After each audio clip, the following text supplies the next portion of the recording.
Have you ever looked into the eyes of an animal and felt a story burning inside them? Today, I'll take you on a journey into the life of Ember, a wolf dog who once lived in chains destined for a cruel end. But what happened next changed not only her life, but also the hearts of everyone who met her. Before we dive into this powerful story, don't forget to subscribe and join our community of wildlife lovers. Each video brings you closer to the hidden world of animals who fight for survival and freedom. Imagine this deep in the mountains of Colorado, where the wind howls through endless pine trees. Rescuers discovered a cage. Inside, a pair of golden eyes glowed faintly in the dark. A wolf-dog hybrid, nearly 95%. Wolf, her fur matted her body trembling. Her name would become Ember. But at that moment, Ember was no symbol of hope. She was frightened, scarred, and broken. The sound of human footsteps made her recoil into the farthest corner of her cage. She had been raised not as a companion, not as a creature of the wild, but as a prisoner, bred for her fur, kept alive for profit. The rescuers stood frozen. This was not a dog that wagged its tail. This was not a wild wolf ready to bolt into the forest. Ember was something in between, caught in a cruel paradox of human making. As the metal door creaked open, the cold air rushed in. Ember's hackles raised, her eyes darted left, right. Was this freedom or another trick? The rescuers knew that one wrong move could undo everything. Wolf dogs cannot simply be released into the wild. They cannot be kept as pets. And Ember was so fragile that a single mishandling could push her past the edge. So what did they do? They waited. Minutes stretched into hours. They whispered softly. One of them crouched low, avoiding eye contact, simply leaving a piece of food within reach. Ember's body shook. Hunger gnawed at her ribs. Her instincts battled fear against survival. And then, she took a step forward. It was the smallest movement. But for Ember, it was the first spark.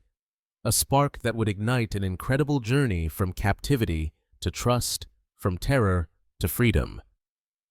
What happened after that step? How did a broken wolf dog learn to trust again? The answer surprised everyone, even the rescuers themselves. And it may just surprise you too. To truly understand Ember's story, we need to step back and meet the people and the place that would change her fate forever.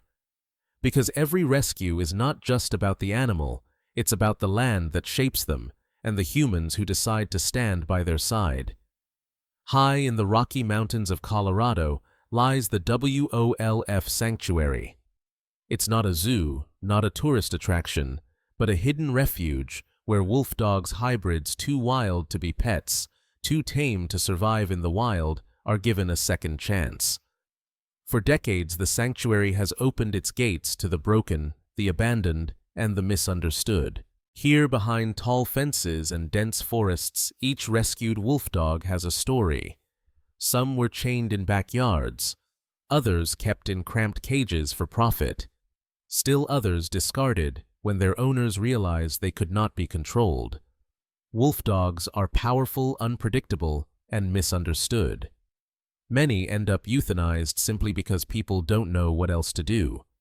But Ember's arrival would test the sanctuary in ways they had never imagined. At the heart of this sanctuary is Sarah, a quiet, determined volunteer. She wasn't born into this work. She was once a teacher in a small town, spending weekends hiking through Colorado's rugged landscapes.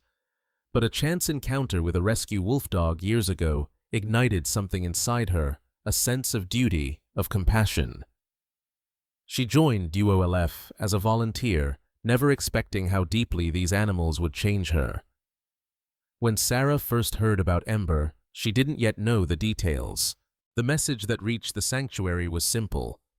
Wolf dog female malnourished needs immediate transfer. For Sarah, those words were enough. She cleared her schedule, packed her boots, and prepared for another mission. But what she would find would leave her breathless. The drive into the mountains is long, winding, and often dangerous. Snow piles high on the shoulders of the road in winter, while in summer, thunderstorms sweep down without warning. The sanctuary itself sits hidden among tall pines and granite cliffs, a place where the howls of rescued wolf dogs echo through the valley. It was here that Ember would begin her new life. But it wouldn't be simple. Sarah remembers her first impression vividly. Ember was not like the others. She did not pace the fence lines like a restless wolf, nor approach curiously like some hybrids do. Instead, she crouched low, trembling, her golden eyes never leaving the humans before her. Her fur was a tangled mess of gray and black, her body marked by scars both seen and unseen. "She looks like she's carrying the weight of 1,000 storms," Sarah whispered that day. Ember's past was pieced together slowly. She had been bred in captivity, likely part of a fur farm operation, where animals are raised not for love or companionship, but for coats and profit. Somewhere along the way, she had been sold or traded, then abandoned. By the time rescuers found her, she was a shell of what a wolf dog should be, hungry, fearful, and hollow. The sanctuary team knew what they were up against. Wolf dogs are not easily rehabilitated. Their instincts pull them toward the wild, yet they lack the full skills of wolves. They can be affectionate one moment and unpredictable the next. And Ember, with her history of trauma, would need far more than food and shelter. She would need patience. She would need time. She would need someone willing to sit with her through silence. That someone was Sarah. Day after day, Sarah climbed the hill to Ember's enclosure. She carried buckets of food, fresh water, sometimes a blanket to sit on. But most of all, she carried her presence steady, calm, unthreatening. She would read aloud, her voice soft and even. She would hum, letting Ember grow used to the rhythm of her sound. She never rushed, never reached out too soon. Because with animals like Ember, trust is not given, it is earned. And all the while the Colorado wilderness stretched around them, the sharp peaks of the Rockies, the dense pine forests where real wolves still roam unseen, the clear mountain air carrying scents of deer elk and coyotes. For Ember, who had only known cages and confinement, this world was overwhelming. She could hear the wild calling, yet she could not answer it. The sanctuary stood as a middle ground, a bridge between captivity and freedom. And within it, Sarah and Ember began to form a bond that neither expected. But bonds forged in silence are fragile, and as Ember's fear clashed with her hunger, her wild instincts with her fragile trust every day felt like walking on the edge of a knife. Still in those early weeks, something remarkable began to happen. Ember, once frozen in terror at the sight of a human, began to lift her head when Sarah approached. She would stay a moment longer before retreating. She would sniff the air when food was placed near her. Small, almost invisible shifts, but to Sarah they were signs of hope. Signs that this broken wolf dog might one day believe in kindness again. The journey ahead would not be easy, but it had begun. And for Ember, that meant everything. The first meeting between human and animal is never predictable. With Ember, it was like approaching a storm, silent, tense, and full of energy that could shift in any direction. Sarah remembers the day clearly. She carried a small bucket of venison scraps, the kind of high-value food the sanctuary used when introducing themselves to new rescues. She walked slowly, careful not to crunch too loudly on the gravel path. Every sound mattered. Every movement had weight. As she neared Ember's enclosure, she felt those golden eyes before she even saw them. They pierced through the wire fence, glowing with suspicion and fear. Ember's body was low to the ground, ears, flat tail tucked tight. Every muscle screamed, "Stay back." Sarah stopped 10 feet away. She crouched low, avoiding direct eye contact. In the language of wolves, staring is a challenge, so instead she angled her head slightly, showing submission, showing respect. Then she gently placed the bucket down. Minutes passed. The forest around them seemed to hold its breath. Wind stirred the pines. A crow called from a distance. Still, Ember did not move. Sarah began to speak. Not words meant to be understood, but a rhythm meant to calm. "It's okay, girl. You're safe here. No one will hurt you anymore." Her voice was soft, steady, like water flowing over stones. She didn't approach further. She simply sat down on the earth, folding her hands into her lap. For Ember, this was new. Humans had always meant danger, hunger, or commands she could never understand. But this human was still. This human did not push. The standoff stretched on. 10 minutes. 20. Sarah didn't flinch, didn't check her watch, didn't break the fragile silence. She just sat there, letting Ember decide. And then, movement. Ember shifted her weight, nostrils flaring. The smell of venison was too strong, too tempting. Slowly, she inched forward, paws hesitant on the dirt. Her head lowered, shoulders tense, ready to bolt at the slightest sound. Sarah kept her gaze soft, her breathing even. She didn't reach out. She didn't move an inch. Step by step, Ember closed the gap until her muzzle hovered just above the bucket. She sniffed once, twice. Then, with a quick, almost guilty motion, she snapped up a piece of meat and retreated to the shadows. It was over in seconds. But to Sarah, it felt like lightning striking the earth.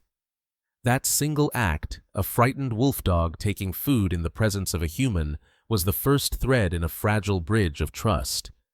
But Ember wasn't done testing her. She returned again and again, each time stealing another scrap and darting back.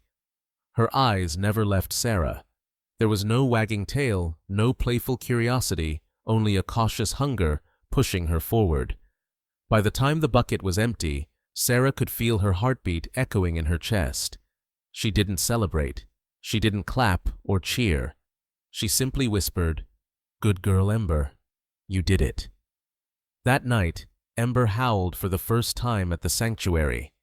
It was a raw, unsteady sound, like a voice long forgotten, finding its way back. The other wolf dogs answered their howls, rising in chorus across the valley. For the team, it was a sign Ember was beginning to awaken. But awakening a wolf dog is not without risk. Trust is fragile. One wrong step can shatter progress. And Ember, still haunted by years of captivity, carried her fears like scars across her soul. Over the next days, Sarah repeated the ritual. Food, silence, presence. Each time, Ember would test the distance, creep closer, and retreat. Slowly, the space between them shrank. Until one morning, something remarkable happened. Sarah placed the food, as usual, then settled onto the ground. Ember approached, not rushing, not retreating. She picked up a piece of meat, then hesitated. Her golden eyes lifted, locking with Sarah's for the first time. The gaze was intense, burning, but it was not aggression. It was a question. "Can I trust you?" Sarah held her breath.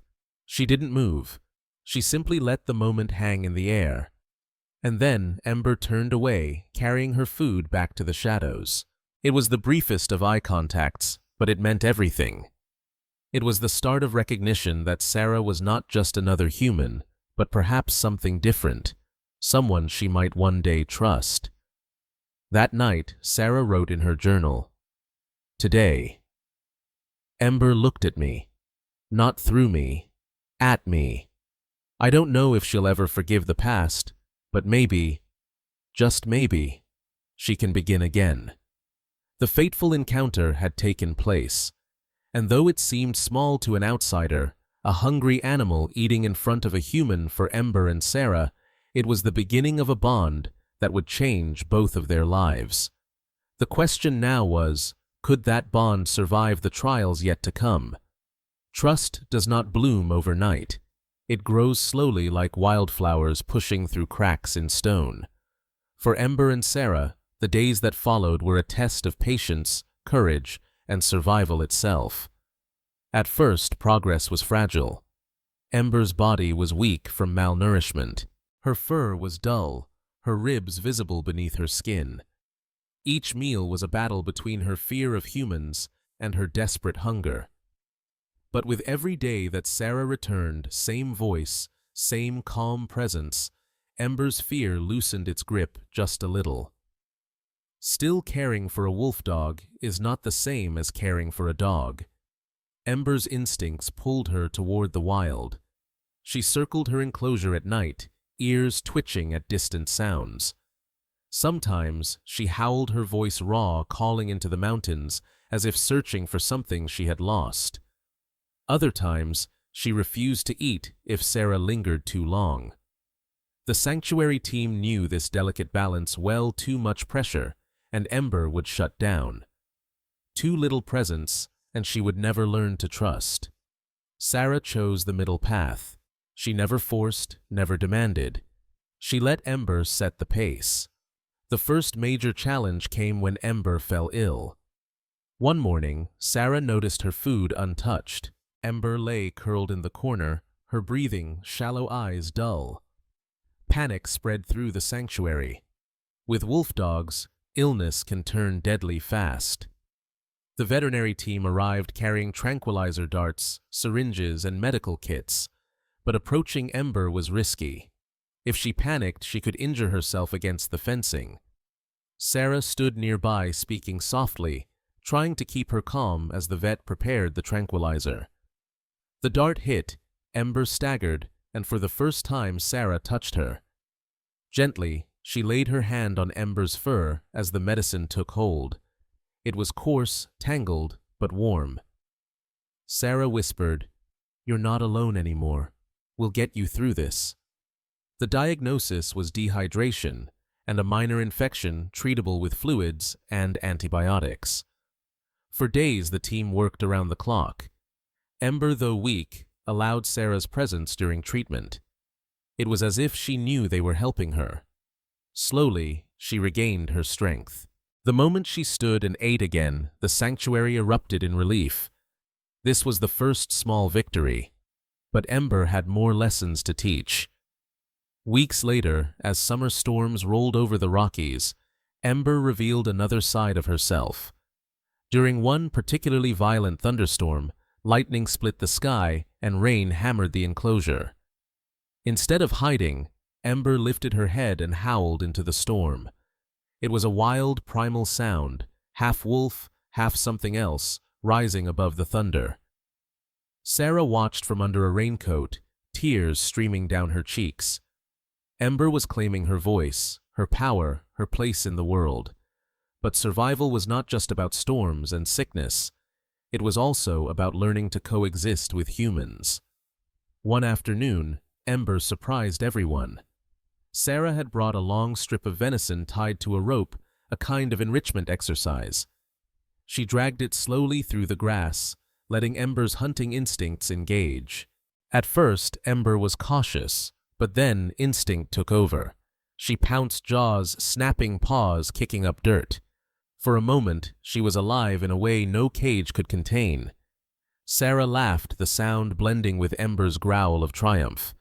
It was play, not the play of a dog fetching a ball, but the raw, fierce play of a creature rediscovering who she was. These bonding exercises became daily rituals. Sometimes Sarah would sit near the fence with a book reading aloud as Ember circled closer. Other times she would scatter food to encourage foraging. Slowly, Ember began to linger nearby, no longer retreating into shadows the moment Sarah arrived. Yet the road was not without setbacks. On one visit, Ember lunged unexpectedly at the fence, teeth flashing. It was not an attack, but a surge of instinct, her wild side breaking through. Sarah's heart raced, but she didn't run. Instead, she steadied her breathing and whispered, "It's okay, Ember. I know you're scared. I'm still here." when that moment reminded everyone Ember would never be fully tame. She was not meant to be. Trust did not mean erasing her wildness. It meant respecting it. The sanctuary faced external challenges too. Inspections from wildlife officials meant constant scrutiny. Could Ember be safely housed? Was the sanctuary following every law, every regulation?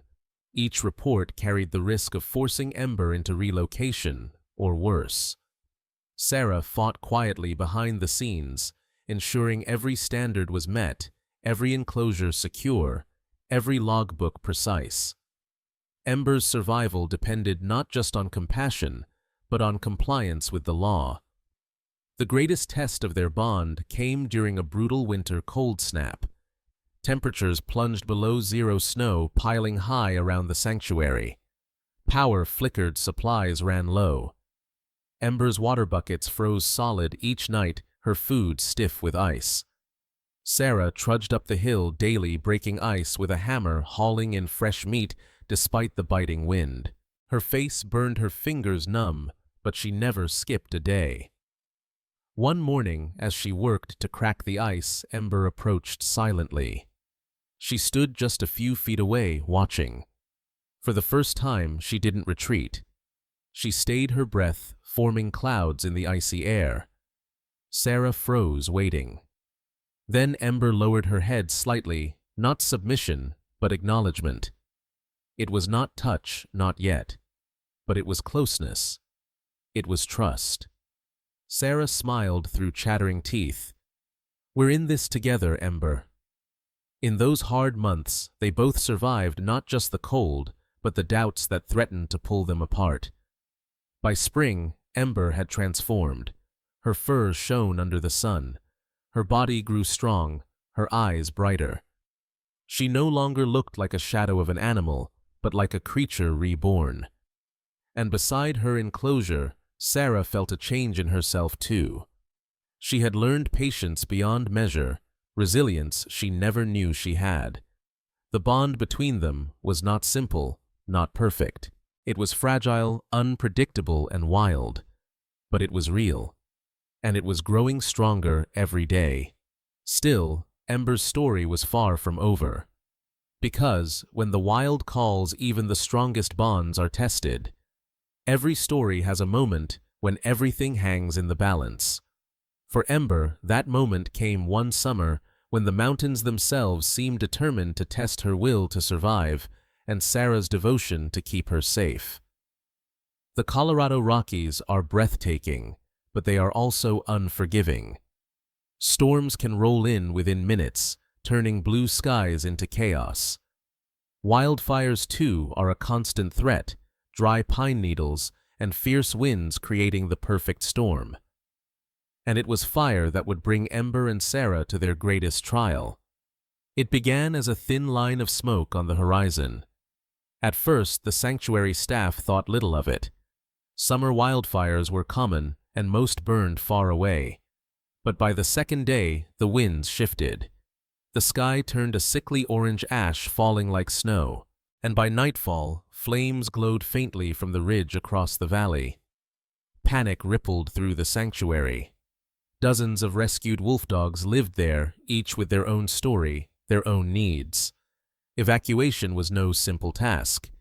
Wolf dogs cannot just be loaded into trucks like pets.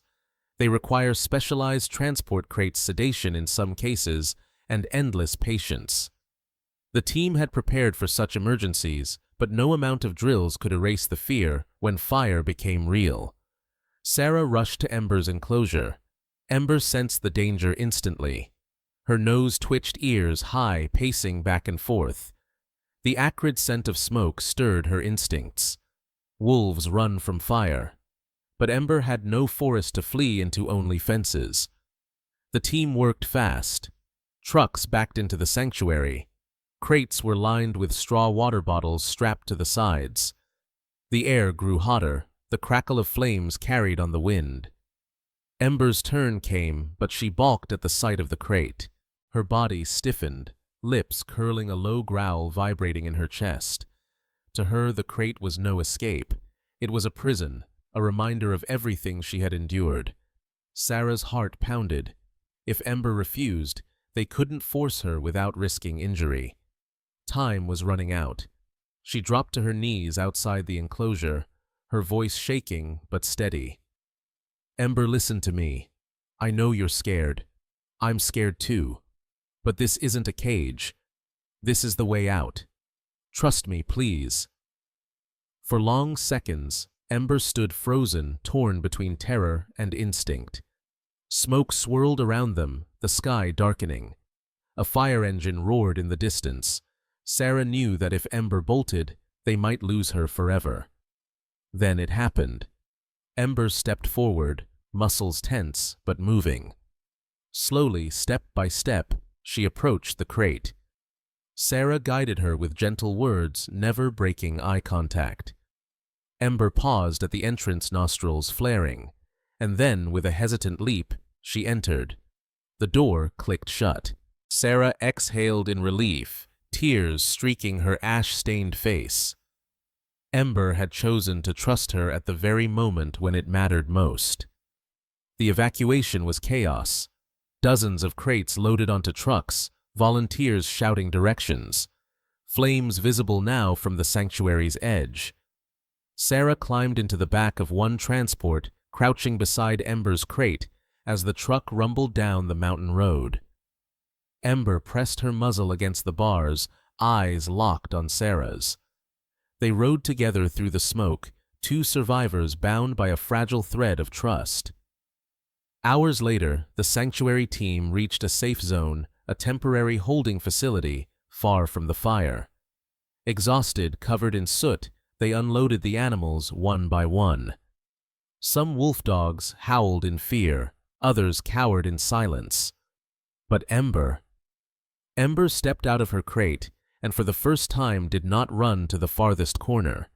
Instead, she lingered near Sarah, her golden eyes softer, calmer. The fire raged for days, consuming acres of forest, forcing communities to flee. But thanks to swift action, every animal at the sanctuary survived. When the danger finally passed and the team returned, the sanctuary grounds were scarred, blackened trees, scorched fences, the scent of smoke clinging to the air.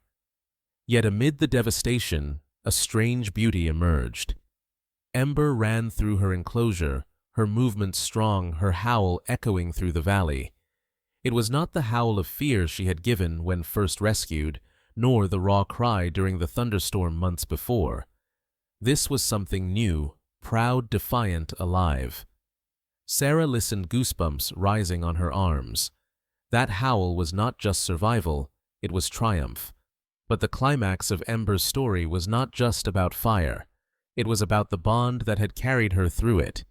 Because in that moment of crisis, Ember had made a choice. She had stepped into the crate not because she wanted to, but because she trusted Sarah enough to believe there was something beyond the fire. And for Sarah, that trust was everything. She wrote in her journal that night, "Today Ember saved herself, but she also saved me. She showed me that even in the darkest smoke, trust can light the way." The wildfire left scars, yes, but it also left proof. Proof that Ember's journey from broken captive to survivor was real. Proof that even the wildest hearts can choose connection when it matters most. The sanctuary rebuilt stronger than before. Volunteers hammered new posts, stretched new fencing, replanted charred soil with seedlings. Life slowly returned to the valley. And at the center of it all was Ember, watching with her golden eyes, a living reminder of resilience. Still, the fire had awakened a new challenge. Ember was growing stronger, wilder, more restless. Each day she tested the fences more. Each night her howls grew louder, echoing farther into the mountains. She was no longer the trembling creature crouched in the shadows. She was becoming something greater, something harder to contain. And as Sarah listened to those howls, she knew a new question was rising. Could Ember remain here behind fences forever? Or was her destiny calling her somewhere beyond the sanctuary gates? Surviving a wildfire was one thing, but surviving human judgment that was something Ember could not simply outrun. In the months after the fire, the sanctuary began to stabilize. Fences repaired, new shelters built, the forest slowly healing. Ember herself grew stronger. Her coat gleamed silver under the sun, her muscles filling out with every run across her enclosure. She was no longer the shadow rescued from a cage. She was fierce, alive, undeniable. But with strength came new challenges. Ember tested the fences more often now, pacing along the edges, nose pressed against the mesh. Her howls carried farther, reaching the neighboring valleys. Ranchers reported hearing them at night, stirring unease. To many locals, wolves and wolf dogs were threats, symbols of danger to livestock and pets. Whispers began. What if the wolf dogs escape? What if they harm someone's cattle? Even though no sanctuary animal had ever harmed livestock, fear spreads faster than facts. Then came the inspection. Colorado wildlife officials arrived unannounced one morning, clipboards in hand. Their job ensured compliance with every regulation governing the keeping of wolf dogs. The sanctuary welcomed them in, but tension hung thick. One mistake, one loose fence post, one missing form, and Ember's fate could change overnight. The inspectors walked slowly, their eyes sharp. They paused at Ember's enclosure. She stood, tall ears forward, golden eyes locked on them. To the officials, she was not Ember the survivor. She was a high-content wolf dog, unpredictable, possibly dangerous. Their pens scratched across paper. Sarah's stomach twisted. She knew Ember was safe here, but she also knew the laws were strict. Wolf dogs were legal in Colorado only under certain conditions. Any violation could mean confiscation or euthanasia. Sarah clenched her fists, praying nothing would go wrong. Questions came like arrows. What's her lineage? How high is her wolf content? How often is she fed? How secure is the fencing? Sarah and the staff answered calmly, showing records, pointing to reinforced steel posts, double-gated entrances, feeding logs. Every detail mattered. But one inspector frowned. Ember's pacing seemed restless, even agitated. He made a note. Animal displays high stress. Consider relocation. Sarah's heart sank. Relocation often meant transfer to facilities with less freedom, less care, or worse. She stepped forward, her voice steady but firm. Ember has trauma. Pacing is her coping mechanism. But she is healthy, safe, and closely monitored. This sanctuary is the best place for her. The inspector glanced up, skeptical. Sarah held his gaze. Behind her, Ember let out a long, low howl. It echoed through the valley, carrying both defiance and longing. The inspection ended without resolution. Weeks of waiting followed. The community remained divided. Some neighbors supported the sanctuary, grateful for its role in giving animals like Ember a chance. Others wrote complaints, fearing the animals might escape. Local newspapers ran headlines, "Wolf dogs raise concerns in Mountain Valley." For Sarah, the waiting was torture. Every day she visited Ember, she wondered, would this be the last week Ember remained here?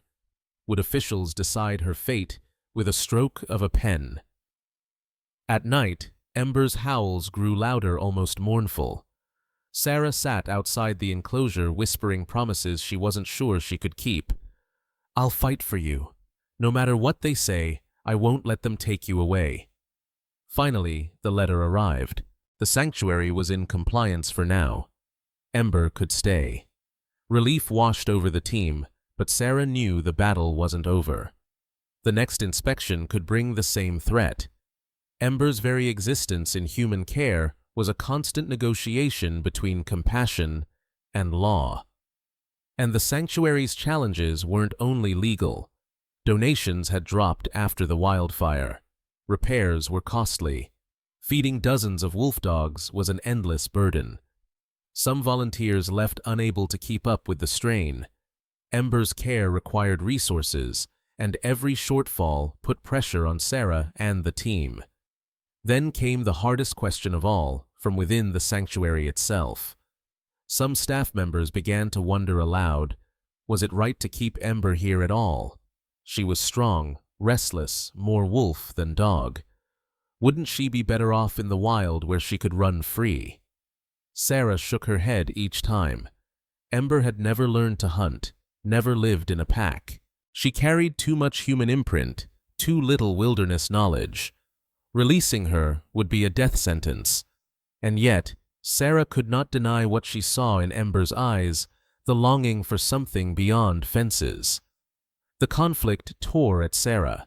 The law demanded strict control. The community demanded reassurance. The sanctuary demanded resources. And Ember demanded freedom, even if she could never truly have it. Caught in the middle, Sarah faced sleepless nights, haunted by a question. How long could Ember's fragile sanctuary last? Because sooner or later, choices would have to be made. And when they were, hearts would break. Every journey reaches a crossroads. For Sarah and Ember, it came quietly after years of struggle, love, and fragile trust. The question was no longer if Ember could survive, but where she truly belonged. By now, Ember had grown into her full power. Her coat shimmered in silver and black, her stride confident, her howl commanding.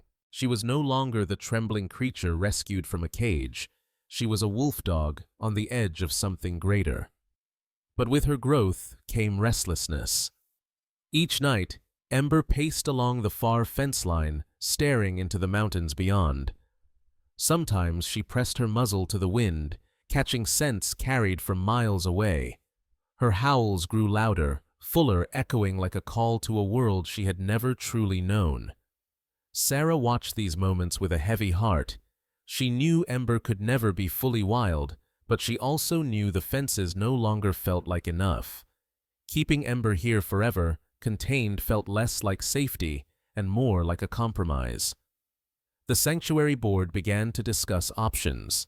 Some argued Ember should remain safe, cared for, a living symbol of resilience.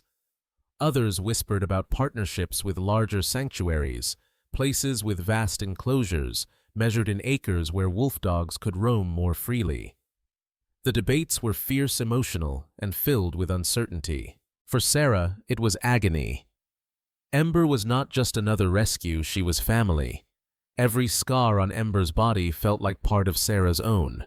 Letting her go felt impossible. And yet, deep inside, Sarah knew love is not about possession. It is about giving what is best, even when it hurts. The decision came one autumn morning. A new sanctuary far larger had agreed to take Ember. Their grounds stretched across rolling hills dotted with trees and streams.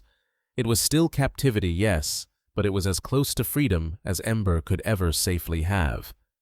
Sarah sat outside Ember's enclosure that evening, journal in hand. Her voice trembled as she read aloud, "Tomorrow you leave.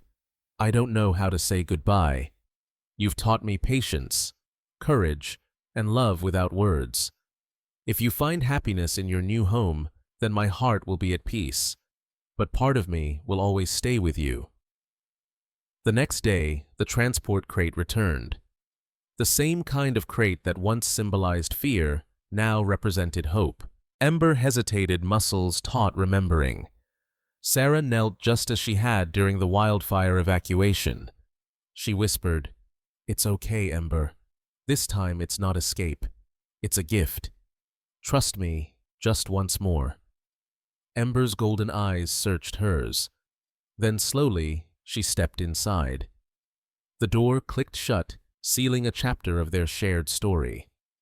The drive to the new sanctuary was long, winding through mountains painted with autumn colors. Sarah rode in silence beside Ember's crate, her hand resting against the bars. Ember pressed her muzzle there, as if understanding this was their final journey together. When they arrived, the gates opened to wide fields and forest paths. The new enclosure stretched farther than Ember had ever known, with space to run streams to drink from and other wolf dogs already roaming. The moment the crate opened, Ember stepped out cautiously. She sniffed the ground, lifted her head to the wind, and then, without looking back, ran. Her body flowed like water muscles, stretching with every stride, as if she had been waiting her whole life for this. Sarah watched, tears streaming down her face. Part of her had hoped Ember would turn just once to look back, but Ember didn't. She disappeared into the trees, her howl rising moments later, fierce and free. For a moment, Sarah's heart broke. Then she realized Ember's lack of farewell was not rejection. It was trust.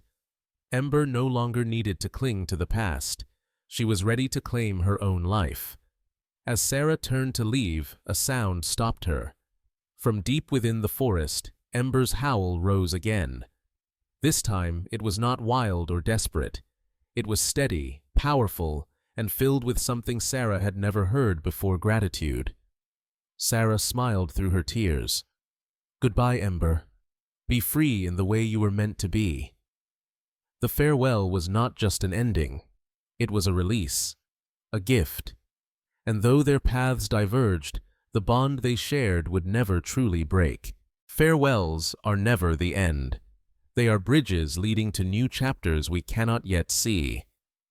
Ember's story did not stop the day she ran into her new sanctuary. In truth, that was only the beginning of a life she was finally allowed to live. Months passed after the transfer. Sarah returned to her routines at the UOLF sanctuary, caring for other rescues who needed her calm patience. Yet there was always a silence at the edge of her days, a space where Ember had once been. The enclosure on the hill stood empty now, the earth still marked by Ember's pacing. Sometimes on quiet evenings, Sarah thought she could hear a distant howl carried by the wind, though she knew it was only memory. Then, one crisp winter morning, an update arrived. A package with photos and a letter from Ember's new caretakers. Sarah opened it slowly, hands trembling. The photos took her breath away. Ember, strong and radiant, bounding through snow with other wolf dogs by her side. Her fur gleamed against the white, her eyes bright, her stride powerful. She was no longer a shadow haunted by the past. She was alive in the present, a leader among her kind. The letter told stories of Ember exploring streams, climbing ridges, even playing with a younger wolf dog. The staff wrote, "She is thriving. She has found her place." Sarah pressed the photos to her chest, tears falling freely. In Ember's freedom, she found her own peace. But the epilogue was not only about Ember. It was about Sarah too. Because Ember had changed her, not just as a volunteer, but as a human being. Sarah began speaking at schools and community events, sharing Ember's journey. She told children about wolf dogs, what they were, why they could not be pets, why they needed sanctuaries. She showed Ember's photos, her scars, her triumphs. And each time she ended with the same words, "Every living being deserves a chance to heal. Ember taught me that trust can rise from ashes, if only we give it time." The sanctuary itself also grew stronger. Ember's story touched donors and communities far beyond Colorado. Support poured in. With it, new enclosures were built, fences, reinforced medical facilities expanded. More wolf dogs were rescued, their lives saved by the space Ember had helped create through her legacy. And Sarah. She kept her promise to Ember. She visited the new sanctuary once, months later. She stood quietly at the edge of a vast enclosure, scanning the tree line. At first she saw nothing. Then movement, a flash of silver fur. Ember emerged, her body powerful, her eyes still glowing gold. For a long moment, their gazes locked. Ember did not rush forward, did not whine or cower. She simply stood tall and strong, the forest behind her. Then she lifted her head and howled, her voice rolling across the hills. Sarah smiled, whispering through tears, "I hear you, Ember. I always will." As it was not a reunion in the way people imagine. Ember did not leap into Sarah's arms. She did not cling. She did not need to. Her howl was enough. It was proof of survival, proof of freedom, proof of trust that had never truly broken. That night, back at her cabin, Sarah wrote her final journal entry about Ember. "She is where she belongs, and so am I. Love is not holding on, it is letting another soul fly." As the years went by, Ember became a legend of the Sanctuary Network. Her story was told at fundraising galas, in classrooms, in documentaries. To the world, she was a symbol of resilience. To Sarah, she would always be more a friend who had spoken without words, who had taught her the meaning of patience, courage, and release. In the end, Ember's howl did not fade into silence. It lived on in the hearts of everyone who heard her story, in the forests where her voice once echoed, and in the spirit of those who choose compassion over fear. And as the Colorado sun dipped behind the mountains, painting the sky in gold and crimson, Sarah often stood outside listening to the wind. Somewhere far away, a wolf dog howled, and she knew Ember was free. Free in body, free in spirit, free at last. Ember's journey reminds us of something we often forget. Survival is not enough. Every creature, wolf dog or human, deserves more than just existence. They deserve dignity, freedom, and the chance to heal. When Ember was first rescued, she was broken, trembling, too afraid to even eat in the presence of people. For many, she might have been considered a lost cause. But patience, compassion, and respect proved otherwise. She grew stronger, she found her voice, and eventually she found her place. Her story is not just about a single wolf dog. It's about all the animals caught between our world and theirs, bred for profit, abandoned when inconvenient, feared because of what they are not who they are. Ember stands as a symbol for the thousands like her who may never have their stories told. For Sarah, Ember was a teacher. She showed that trust cannot be forced, only earned. That healing takes time, silence, and presence. That love is not holding tighter, but letting go when the time comes. These are lessons for all of us about patience, about compassion, about courage. And for us as viewers, Ember's journey calls us to action. We may not all stand inside a sanctuary or face down wildfire smoke, but we can make choices that matter. We can support sanctuaries like WOLF and others across the country. We can refuse to buy into industries that exploit animals for profit. We can teach our children the truth that wild animals are not pets, not commodities, but lives worthy of respect. Because every howl we save, every story we share, brings the world closer to compassion. So the next time you hear a wolf's cry in the distance, or see golden eyes staring back from the shadows, remember Ember. Remember that within every creature lies the spark of survival waiting for someone to believe in it. And remember, you have the power to be that someone. If Ember's story moved, you don't let it end here. Subscribe to this channel to hear more true stories of survival and compassion. Share this video so others can learn about the importance of sanctuaries. And if you can support these sanctuaries directly, because they are the reason animals like Ember get their second chance. Together, we can make sure that Ember's howl will never be silenced. Together, we can ensure that the next animal in need doesn't have to wait alone in the dark. This is Ember's legacy, and now it's our responsibility.